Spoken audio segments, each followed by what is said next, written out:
Hello everyone, welcome to my channel. This is Priya Bhargav. Today we are going to do introduction to cognitive approach. This is a subsection of Unit 1, Introduction to Behavior Modification and Cognitive Approach in Counseling. This Unit 1 is from Block 2, Group B, MPCE 023 Interventions in Counseling. जैसे कि आप लोग जानते हैं, पहले भी मैं बता चुकी हूँ कि इस चैप्टर के जो भी सबसेक्शंस होंगे उनके जो लिंक होंगे उन वीडियोस के, वो डिस्क्रिप्शन सेक्शन में आपको मिल जाएगा। आप मुझे इंस्टा पे भी फॉलो कर सकते हैं, फेसबुक और ट्विटर पे भी फॉलो कर सकते हैं, उसके लिंक भी आपको डिस्क्रिप्शन में मिल जाएंगे। डिस्क्रिप्शन में मैंने ये भी मेंशन किया है कि इस वीडियो में आप कौन कौन से टॉपिक कवर करने वाले हैं। So do not forget to subscribe and share my videos with rest of the students. Let's start with the topic. Cognition का मतलब होता है थॉट, आप किस तरह से सोचते हैं। तो कग्निटिव अप्रोच जो काउंसलिंग की है वो ज़्यादातर इस बात पे जोर देती है कि जैसा हमारे विचार होते हैं, जैसे हमारे थॉट होते हैं, वही हमारे बिहेवियर में रिफ्लेक्ट होते हैं। यानी आप जैसा सोचेंगे आप वैसा ही बिहेव करेंगे। तो थिंकिंग बहुत बड़ा रोल प्ले करती है हम किस तरह से अपने इमोशंस कैरी कर रहे हैं और कैसे हम बिहेवियर शो कर रहे हैं। तो कॉग्निटिव अप्रोच ऑफ काउंसलिंग जो है ये बोलती है कि ह्यूमन बिहेवियर जो होता है, जो डायनामिक्स होते हैं ह्यूमन बीइंग के, थॉट्स के, एटीट्यूड्स, बिलीव्स और वैल्यूज़ के बेसिस पे डिपेंड करता है कि इंसान किस तरह से बिहेव कर रहा है। सो फंडामेंटल प्रिंसिपल जो थॉट का है यानी कॉग्निशन का है, वो ही फीलिंग और बिहेवियर को अफेक्ट करता है। हाँ, सो हमारा काम ये है कि हम क्लाइंट को उसको अनलर्न करवाएं अनवांटेड बिहेवियर्स एंड रिएक्शंस को, और उसको एक नए तरीके से रिएक्ट करना सिखाएं। ये काउंसलर का रोल हो जाता है। इस कॉग्निटिव थेरेपी का मानना ये है कि जो भी बिहेवियर या फीलिंग है वो कोई एक्सटर्नल लोग, सिचुएशन या इवेंट की वजह से नहीं होती, बल्कि इस वजह से होती है कि किस तरह से हम उस सिचुएशन को समझ रहे हैं या सोच रहे हैं उस बारे में। इसके ऊपर काफ़ी काम किया गया है और एरन बैक ने कॉग्निटिव थेरेपी दी थी 1960s में, और जो ट्रीटमेंट था वो बेस्ड था माल एडेप्टिव बिहेवियर के ऊपर। माल एडेप्टिव बिहेवियर मतलब ऐसा बिहेवियर जो बहुत खराब है, जो आप ही को हराने का काम करता है। तो ये क्यों होता है माल एडेप्टिव बिहेवियर? ये इरेशनल थिंकिंग पैटर्न की वजह से होता है, जिसे ऑटोमेटिक थॉट्स भी कहते हैं। एरन बैक ने ऐसा कहा था। और इंस्टेड ऑफ हम रिएक्ट करें सिचुएशन की रियलिटी को देखते हुए, हम अपने परसेप्शन के हिसाब से रिएक्ट करते हैं। तो कॉग्निटिव थेरेपी जो है वो यही चेंज करने की कोशिश करती है कि थॉट पैटर्न चेंज हो जाए और रैशनल थिंकिंग आ जाए, सो दैट हम किसी चीज़ को सही तरीके से समझने की कोशिश कर सके रैशनली। इस तरह की जो थॉट प्रोसेस है जिसको हम रीस्ट्रक्चर करते हैं, इरेशनल से रैशनल में चेंज करते हैं, उसको कॉग्निटिव रीस्ट्रक्चरिंग कहते हैं। बिहेवियर थेरेपी जो होती है वो ज़्यादा एक्शन बेस्ड होती है, और जो कॉग्निटिव थेरेपी होती है वो इमोशनल होती है, ज़्यादा थॉट प्रोसेस पे बेस्ड होती है। जैसे कि हमने पिछले वीडियो में बिहेवियर के ऊपर काम किया था, आज हम थॉट प्रोसेस के ऊपर बात करेंगे। इन दोनों थेरेपीज़ को मिला के एक और थेरेपी बनी है जिसे कॉग्निटिव बिहेवियरल अप्रोच भी कहते हैं, या फिर इसे कॉग्निटिव बिहेवियर मॉडिफिकेशन भी कहते हैं, या फिर कॉग्निटिव बिहेवियरल थेरेपी के नाम से भी जानते हैं। कॉग्निटिव बिहेवियरल थेरेपी जो है ये दोनों आइडियाज़ को कैरी करती है कि हम क्या सोचते हैं, और हमारे सोचने की वजह से हमारी सिचुएशंस पे फ़र्क पड़ता है, हमारे बिहेवियर पे फ़र्क पड़ता है। External factors are not responsible, it is we who are responsible. जो बिहेवियरल थेरेपी है वो बिहेवियर को चेंज करने की कोशिश करती है ट्रेनिंग के थ्रू। ये इसीलिए कॉग्निटिव बिहेवियरल थेरेपी के नाम से जानी जाती है। इसमें इन्होंने बताया है कि जो ट्रीटमेंट है, जैसे कि एग्जाम्पल बताया इन्होंने ईटिंग डिसऑर्डर का। तो अगर कॉग्निटिव बिहेवियरल थेरेपी हम किसी पेशेंट को दे रहे हैं जिसको ईटिंग डिसऑर्डर है, तो हम दोनों चीज़ों पे काम करेंगे। पहले तो क्लाइंट का एटीट्यूड या थॉट प्रोसेस चेंज करेंगे, जब उसको ये बताकर कि आइडियल बॉडी शेप और वेट का रियल कंसेप्ट क्या होता है। तो उसका थॉट चेंज हो जाएगा, और जो उसकी ईटिंग हैबिट है, जो अनहेल्दी डाइट ले रहा है या उसको हम हेल्दी डाइट से रिप्लेस करेंगे, वो बिहेवियरल चेंज हो जाएगा। तो दोनों तरीके से हमने उसका परसेप्शन चेंज कर दिया, ये इसमें आता है। अब स्टेप्स की बात करें कि कॉग्निटिव थेरेपी में हम कौन कौन से स्टेप्स लेते हैं, तो एक होता है सोक्रेटिक मेथड। सॉक्रेट्स आपने सुना होगा। तो इसको सोक्रेटिक मेथड कहते हैं। इसमें हम क्या करते हैं, हम क्वेश्चंस करते हैं उसके थॉट्स के ऊपर, उस सिचुएशन के ऊपर, जो भी सिचुएशंस को एंजाइटी या स्ट्रेस देती है उसके ऊपर हम क्वेश्चनिंग करते हैं और उसकी जो इररेशनल अजम्पशंस है उसको पिन पॉइंट करते हैं। फिर नेक्स्ट है कैसे वो अपने जो इमीडिएट इमोशनल रिएक्शंस हैं उसको कंट्रोल किया जा सकता है। तो इसके लिए ज़रूरी है कि हम अपने दिमाग के बारे में सोचें। ये ऐसा ही नहीं हो जाता, मतलब कि कोई इंसान अगर इमीडिएटली रिएक्ट करता है किसी सिचुएशन में, वो इसीलिए होता है क्योंकि हमारा ब्रेन का स्ट्रक्चर वैसा है। तो इन्होंने बताया है कि हमारे ब्रेन के 2 पार्ट्स के बारे में बात कर रहे हैं, एक है लिम्बिक सिस्टम और दूसरा है प्रीफ्रंटल कॉर्टेक्स। जो लिम्बिक सिस्टम है ये इमीडिएटली एक्ट करता है, हमारा ब्रेन का वो पार्ट है जो इमीडिएटली एक्शन करता है किसी सिचुएशन को कंसीडर करके। कई सिचुएशन में हमें ऐसा नहीं चाहिए होता कि हम इमीडिएटली रिएक्ट करें, तो उसको सोचने के लिए जो ब्रेन का पोर्शन काम करता है वो होता है प्री फ्रंटल कॉर्टेक्स, जो टाइम लेता है सोचने में, फैक्ट्स को, नॉलेज और एक्सपीरियंसेस को इकट्ठा करने में, एंड देन उसका रिएक्शन देता है। तो हमें ये सीखना होगा कि कौन सी सिचुएशन में लिम्बिक सिस्टम काम करना चाहिए और कौन सी सिचुएशन में प्रीफ्रंटल कॉर्टेक्स काम करना चाहिए। तो ये इन्होंने इस पैराग्राफ में बताया, आप चाहे तो इसको डिटेल में भी पढ़ सकते हैं। वैसे मैंने ऊपर ओवरऑल बता ही दिया इन्होंने इनका क्या कहना है कि कॉम्प्लेक्स सिचुएशंस पे कैसे रिएक्ट करना है, वो प्रीफ्रंटल कॉर्टेक्स का काम है। लेकिन लिम्बिक सिस्टम जब इन्वॉल्व हो जाता है तो हम गलत डिसीजंस और गलत एक्शंस ले लेते हैं। We should take time to react, we should take time to think and react. So limbic system वहाँ काम आता है। सपोज आपके ऊपर कोई रॉबर्स अटैक कर रहे हैं, कोई डकॉइट्स अटैक कर रहे हैं, तो आपके लिम्बिक सिस्टम का काम है कि इमीडिएटली एक्शन करें, तब प्री फ्रंटल कॉर्टेक्स का कोई काम नहीं है। और जब आपको किसी ने आपको कुछ उल्टा बोल दिया, तब आपका प्री फ्रंटल कॉर्टेक्स का काम है, क्योंकि आपको इमीडिएटली रिएक्ट नहीं करना, क्योंकि आप तो उसी की तरह बन जाएंगे। So this is how you need to learn and you need to know that your brain acts in this manner. So ये this is all about training. Corey ने कुछ प्रपोज किए थे 3 स्टेजेस कॉग्निटिव बिहेवियर थेरेपी में। First था self observation. उन्होंने कहा था कि जब हम अपने इंटरनल डायलॉग्स को सुनते हैं, जब हम सेल्फ टॉक करते हैं और अपने बिहेवियर को नोटिस करते हैं, तो हमें ये पता चलता है कि हम कहाँ पे नेगेटिव है, कहाँ हम गलत हैं, कौन सी ऐसी सिचुएशंस है जो हमें पैनिक सिम्टम्स देती है या एंग्जाइटी प्रोवाइड करती है। तो सेल्फ ऑब्जर्वेशन बहुत ज़रूरी है। कौन सी सिचुएशंस में हम घबराना शुरू कर देते हैं, परेशान हो जाते हैं। फिर सेकंड फेज है बिगिन न्यू सेल्फ टॉक। अब हमें वो जो सिचुएशन है जहाँ जब ऐसा होता है तो हमें उसे कैच करना है। कौन सी सिचुएशन है जहाँ पे हमारे नेगेटिव थॉट पैटर्न क्रिएट होना शुरू हो जाते हैं। सो हम उस स्टेटमेंट को पॉजिटिव में चेंज करेंगे। जैसे कि एक स्टेटमेंट इन्होंने बताया, आई कांट डू दैट। तो instead of saying I can't do that, you can say it may be difficult but I can do, है ना। सो इस तरह से आप अपने स्टेटमेंट्स को पॉजिटिव में चेंज कर सकते हैं। तो ये हमारी एक कोपिंग स्किल होती है। और ये धीरे धीरे हम जब इस तरह से अपने सेल्फ टॉक के थ्रू, सेल्फ ऑब्जर्वेशन के थ्रू ये जानने लगते हैं कि कौन से बिहेवियर से हमें फ़ायदा हो रहा है और कौन से बिहेवियर से हमें एंग्जाइटी होती है, उनको हम रिप्लेस कर सकते हैं पॉजिटिव एटीट्यूड से। थर्ड है लर्निंग न्यू स्किल्स। उसके बाद हर एक टाइम जब भी हम आइडेंटिफाई करते हैं निगेटिव थॉट को, तो हम रीस्ट्रक्चर करते हैं और उसको चेंज करते हैं, और हम अपने पैनिक और एंग्जाइटी वाली सिचुएशन को न्यू स्किल से चेंज कर देते हैं। Like instead of creating anxiety we can do relaxation instead of it. तो नई स्किल हम सीख जाते हैं। तो ये जो निगेटिव थॉट है जिसको हम कंट्रोल कर रहे हैं डिफ़िकल्ट सिचुएशन में, वो हमें अनप्लीजेंट सिचुएशन से बचा देती है। तो ये ही कॉग्निटिव बिहेवियरल थेरेपी बताता है कि आपको अपने ऊपर ऑब्जर्व करना है एंड देन उसको सोचना है कि उसको पॉजिटिव वे में कैसे लिया जा सकता है एंड देन उसको अप्लाई करना है। So now techniques of cognitive therapy, इस पर रेड मार्क है, रेड टिक जहाँ भी आप देखें, मतलब ये बहुत इंपॉर्टेंट है या आ चुका है।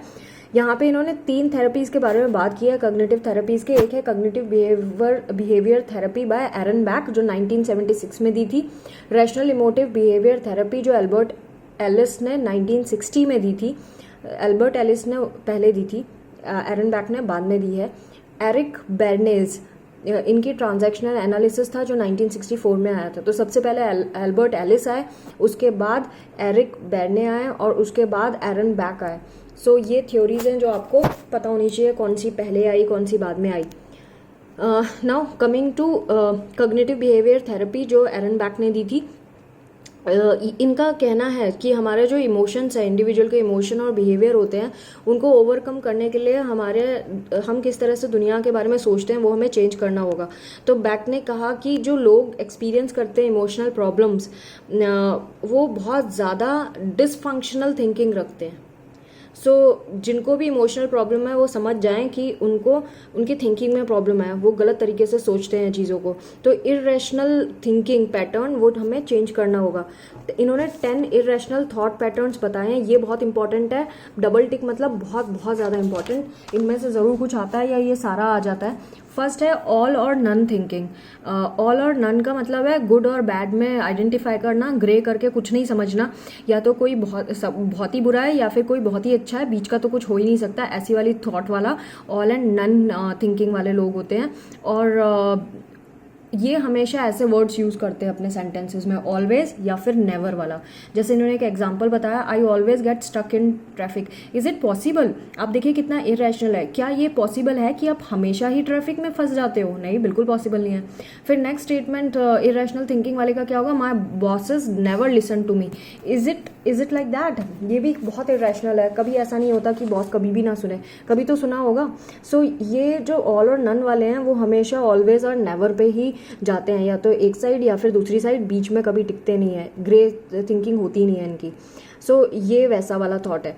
देन ओवर जनरलाइजेशन है कि एक सिचुएशन को लेकर ये मान लेना कि हमेशा ऐसा ही होगा, कंक्लूजन निकाल लेते हैं एक सिंगल इंसिडेंट से। जैसे कि अगर आपने नेबर से हेल्प मांगी और उन्होंने मना कर दिया तो आप कंक्लूड कर लें हमारे नेबर तो बहुत ही बुरे हैं, हेल्प ही नहीं करते। आपने मांगी कितनी बार थी? एक बार ना। हो सकता है उनकी सर्कमस्टेंसेस वैसी ना हो इसीलिए उन्होंने हेल्प नहीं करी, बट नेक्स्ट टाइम ट्राई तो करिए।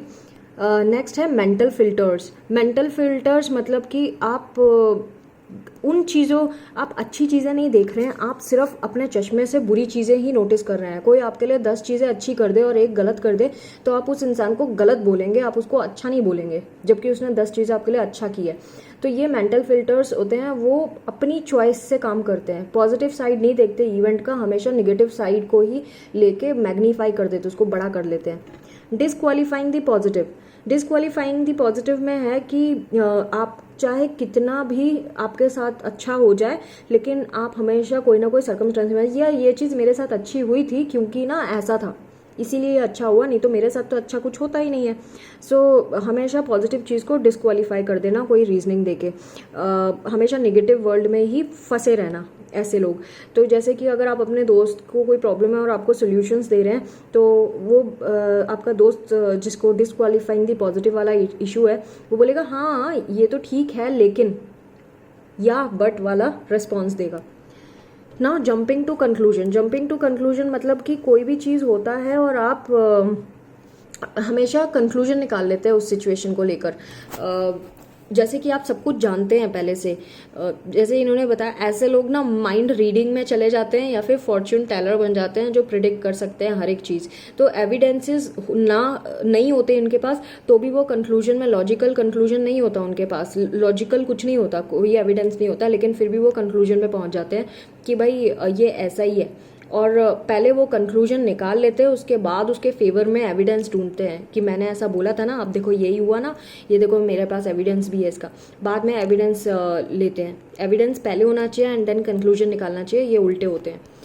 मैग्निफिकेशन एंड मिनिमाइजेशन की बात करें तो ये लोग वो हैं जो हर एक सिचुएशन को बहुत बड़ा करके देखते हैं और बहुत ज़्यादा नेगेटिव इवेंट्स को इम्पोर्टेंस देते हैं और पॉजिटिव इवेंट्स को बहुत डाउन प्ले करते हैं ऐसे लोग।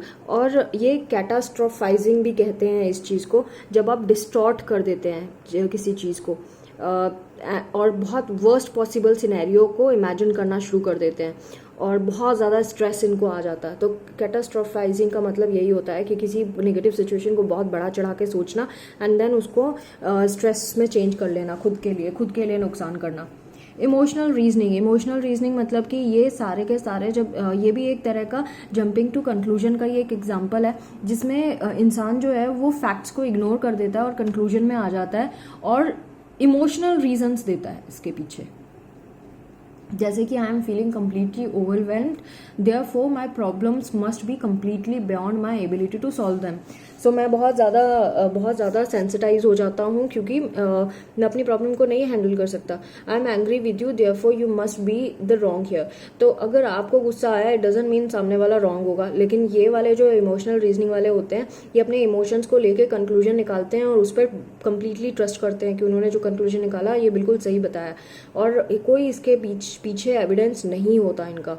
फैक्ट्स को बिल्कुल नहीं देखते हैं, ये ऑब्जेक्टिवली देखते हैं। जो भी फैक्ट्स होते हैं वो सिर्फ अपने हिसाब से सच्चाई को देखना चाहते हैं, अपने चश्मे से देखना चाहते हैं। शुड मस्ट स्टेटमेंट, ये वो लोग होते हैं जो ये समझते हैं कि मैं जैसा चाहता हूँ वैसे ही होना चाहिए, नहीं तो दुनिया खराब है, मैं भी खराब हूँ, मेरी जिंदगी भी खराब है, ऐसे वाले।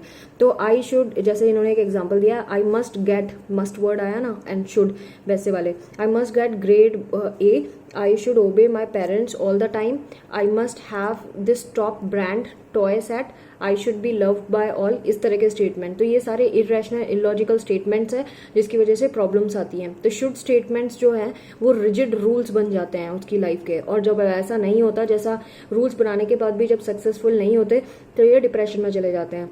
तो ये फ्लैक्सिबिलिटी देखते ही नहीं है सर्कमस्टांसेस में, बस जो इन्होंने स्ट्रिक्टली बोल दिया उनको लगता है वही सही है, वही होना चाहिए, और अगर वैसा नहीं होता तो they get into stress. Should वाले में भी यही चीज़ होती है। लेबलिंग एंड मिस लेबलिंग, ये हर एक चीज़ को लेबल कर देते हैं, खुद को भी लेबल करते हैं। जैसे किसी को बोल देंगे she is lazy, I am useless fellow, like इस तरह से कुछ टर्म्स ये टर्म दे देते हैं किसी को भी, खुद को भी, एंड उसी टर्म्स के अराउंड ही उस इंसान के बारे में सोचते हैं। उसके अलावा उसके बाहर निकल के नहीं सोच पाते कि मैं कैसा हूँ, या फिर सामने वाला जिसका नाम रखा है वो हो सकता है लेजी ना हो, मेहनती हो, लेकिन किसी पर्टिकुलर चीज़ को पसंद नहीं करता इसलिए नहीं करता हो।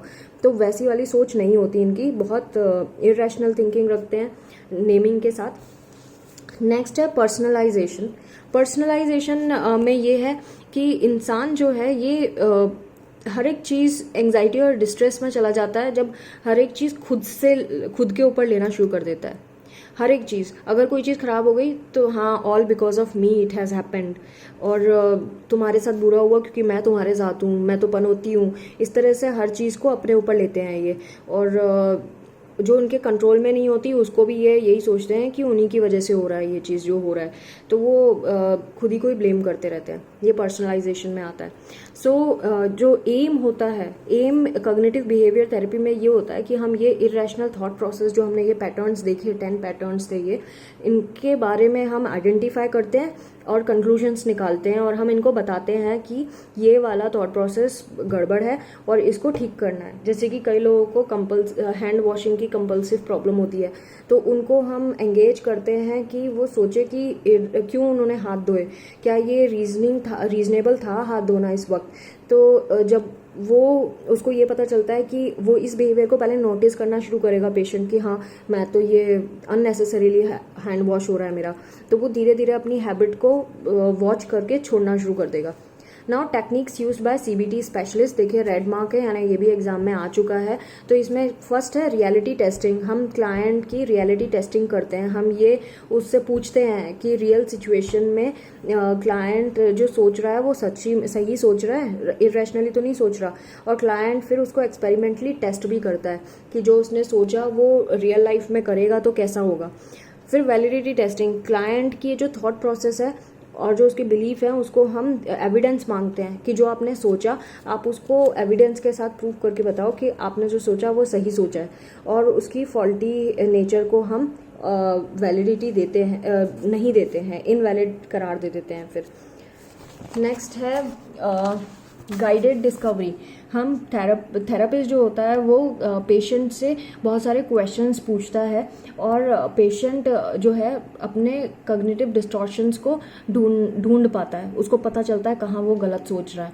हम क्वेश्चन वे में उसको रास्ता दिखाते हैं कि अगर ऐसा सोचोगे तो ऐसा होगा, और अगर ऐसा सोचा तो उसी से पूछते हैं हम बेसिकली कि अगर आपने ऐसा सोचा तो क्या क्या हो सकता है, और उसके बाद फिर उनके आंसर से हम और फर्दर आगे क्वेश्चनिंग से आगे बढ़ते हैं। तो फिर वो अपने आप ही उसको समझ आ जाता है कि भाई ये जो है मैंने गलत तरीके से सोचा, तो वो डिस्कवर कर लेता है उसका फॉल्टी थॉट प्रोसेस।